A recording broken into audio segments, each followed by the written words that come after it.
เอาค่ะไม่ส่งพี่น้องทั้งเสียงค่ะเมื่อในมาเหตุการณ์ก่อนในเหตุการณ์ที่ห้องความบันอันพี่ใจสิงตาเฮาค่ะวิ่งปังลงสู่เข้าเชียงใหม่ชัดซูมาเงินไทย300 วัตต์ให้ห้องบักฝากมันพระบาทได้ยันเมืองอันได้ทุกค่าที่ไหนในอันเฮ็ดวัดเฮ็ดใบของยามมื้อเดียวที่ไหนนี่ค่ะเนาะไปถอนเสียคำกะบ่มีที่ผิดที่เพิ่งควางบัดอินค่ะเนาะเอาค่ะไม่ส่งค่ะไปถอนเสียคำค่ะสวัสดีเลยเพราะว่าจัดปานเฮาตะยานเมืองทุกข้านำเหลือในเสียงเปิ้นเล่นเฮ็ดนั่นเนปันให้เฮาโดยสั่งว่าได้รู้เส้าทางเมืองเปิ้นให้ก็มันจุกมันหยับแน่นหนาได้นังว่าเฮาหยับซ้ำลองไว้ลองวัดผ้าสปอร์ตวีซ่าด้วยรู้เฮาหยับลายลองกวยกวยด้วยรู้เฮาเสียงเงินนับพอหมื่นเสียมกูมันปีนี้นอสั่งว่าได้รู้ก็มารายงานตัวนะนี่ก็เตวัดไว้ตึกหล่อนทนนะก็มาเหตุการณ์ผิดดีว่าเนาะเปิ้นมาอันที่หยับมากกว่าขังควักสังเปยินทุกยินชีบ่เลยทำสิ่งเงินเยาเมื่อทุดโตขึ้น สั่งว่าได้ลูกกับปานเหลียวในใต้หนังกันก็เกาหยอกกันเต้หนังว่าด้วยลูกเกาหยอกเลียนเงินกินหูมันต่อปานกับยามเหลียวในเอนสวัสดีลูกเพลอทุกข้าคานเสปีในวันกามาทางเมืองไทยตึกใหม่ๆยังไปไรมีลองวัดไว้เขาสำจอมเก่า สั่งว่าได้รู้คำพองอัญญาเปิ้นหาตียบกาอำสาได้นังว่าปะหูมังตีไตนังกันซ้ำซ้ำเก่าเฮาเปยินอยากยินผ่านสั่งเปเฮ็ดไรหังกันหน่อยนาสั่งว่าได้รู้ปวนเหตุการณ์หากินเมืองเฮาฟังข่าวนั้นถึงฮอดยามในกวายซ้ำต่อกันมันหยาบคานตุกเตนาสั่งวาดไปลุยย้อนเปื่อเมืองสุขเมืองเศร้าอุกเอาไว้อำลือยามในซื้อเจ้าสั่งกลางพักยานมาเลยทั้งสร้างเมืองเปื่อนในก็มันต่อมังพวกในก็มันเปจอคานตุกเนสเตนาสวัสดีเมื่อไรเมืองเฮาเตียนกัดเย็นงอนเมื่อไรเมืองเฮาเตียนกัดเย็นงอ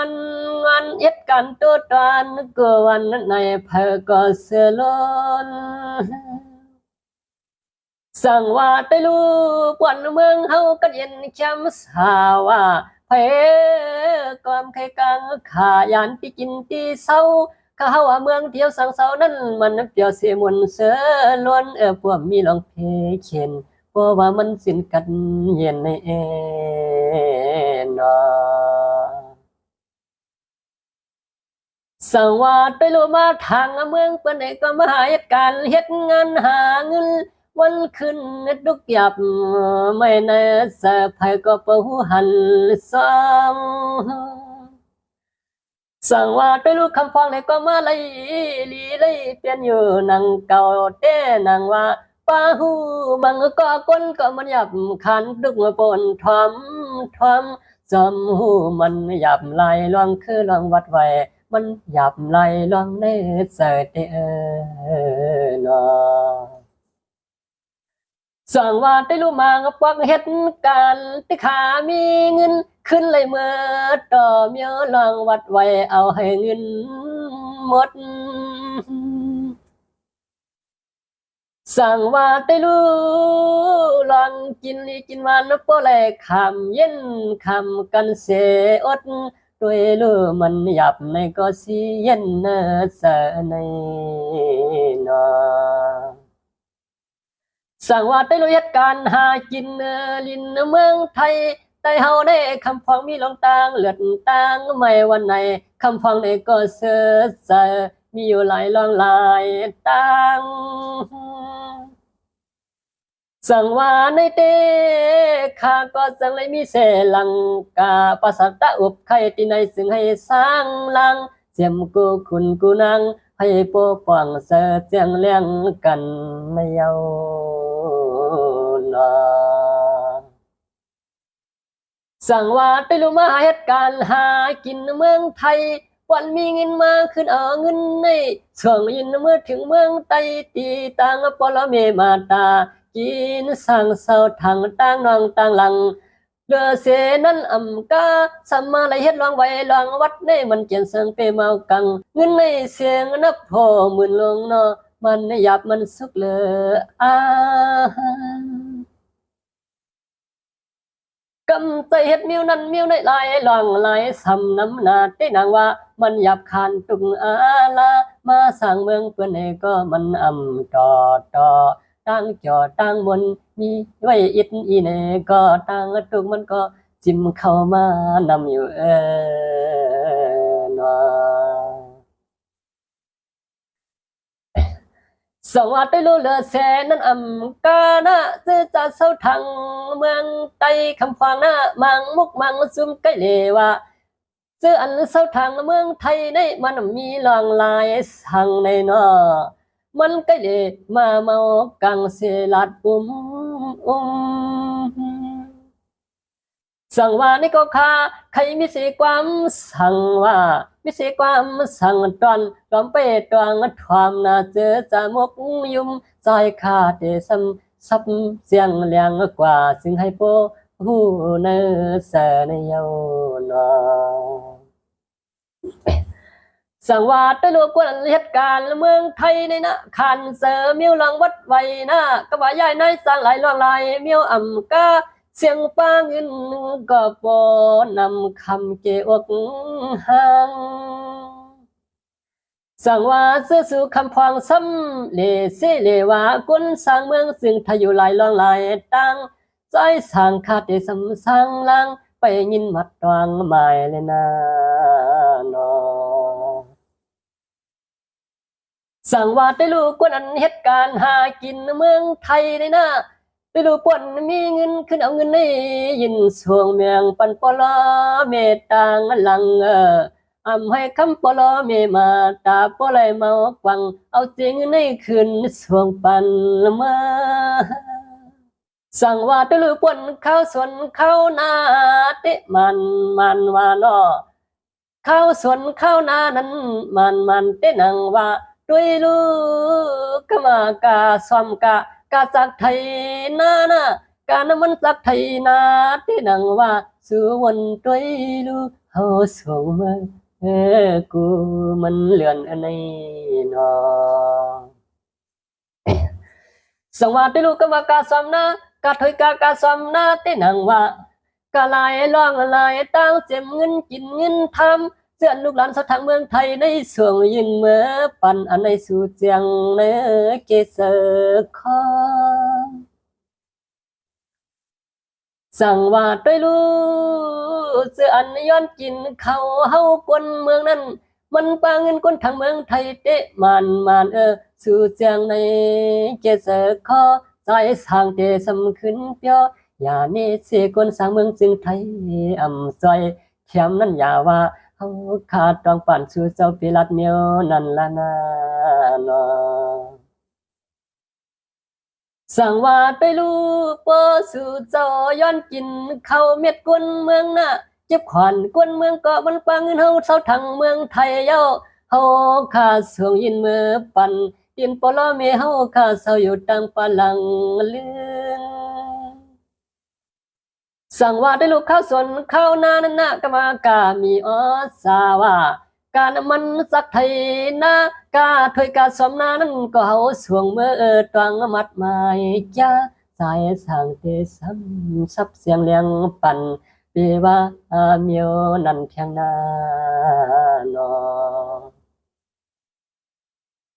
ปิกสมากวนอันเหตุการณ์หากินเมืองไทยได้มันทุกขะนาในก็ปัวมีหลองเงินหลองคำยอดกินสวงมือตีตังนองตังหลังอันในตังมาดในเกษรอกสั่งว่าไปลู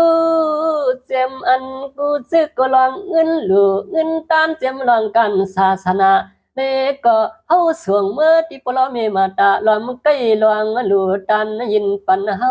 อันไหนตวงมัดหมายหน้าไปให้มันเว้ามันสร้างใจขาดเดซ้ำซับเสียงเนเสเดี๋ยวมึงกูมันไผในนอสังว่าได้รู้เฮาขาเสาทางเมืองไทยนะคนไต้เห็นว่าทางเมืองไทยนี่มันก็นำหน้าได้นางว่าด้วยรู้นับโหเสียนหัวล้านมัน